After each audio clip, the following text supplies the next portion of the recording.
uyu munsi ni itariki 15 z'ukwezi kwa gatanu 2025. Umugambi w'Imana ku buzima bwawe, Zaburi 91 umurongo wa 16. Nzamuhaza uburame kandi nzamwereka agakiza kanjye. Abantu benshi bagira ubwoba bwo gukenyuka, ariko Imana wowe izahora ikugabura ibyo kurya byo kurama. Nta ndwara izagira ububasha ku buzima bwawe, nta muvumo uzagira ububasha ku buzima bwawe, nta gisuzuguro kizaba ku buzima bwawe.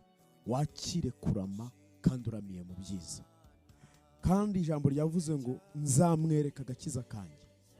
Bibiliya iravuga ngo amakuba n'ibyago bijye biba byinshi, ngo ariko Uwiteka dukiza muri byose. Akira agakiza k'Imana aho wari ugakeneye. Akira gutabarwa n'Uwiteka aho wabyifuzaga. Akira kwinjira mu kintu gishya Imana yagambiriye kuzabamo. Bibiliya iravuga ngo mumenye urukundo rwa Kristo kuruta uko rumenywa. Ugiye guhishurirwa ikindi gice kigari cy'urukundo rw'Imana. Ugiye kubona ubundi bwiza bw'Imana ku buzima bwawe. Kubera iki? Imana yakuremeye mu myiza muri Kristo Yesu ngo uyigenderemo. Ibyari biryamye muri wowe nibikanguke.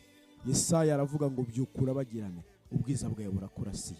Umucyo wawe uraje, imbaraga z'Imana zizagendana nawe muri urwo rugendo kandi uzagera kure cyane. Umva, Bibiliya iravuga muri Luka 1:78, kubw'umutima w'imbabazi z'Uwiteka Imana niwe uzatuma umuseke udutambikira, ukamurikira bicaye mu gicucu cy'urupfu.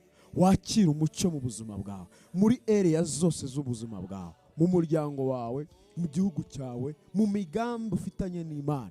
Wakira ukurabagirana, wakira uburame, wakire gukizwa, wakire gukomezwa kandi ubudasanzwe mu mbaraga z'Uwiteka Imana. Amen.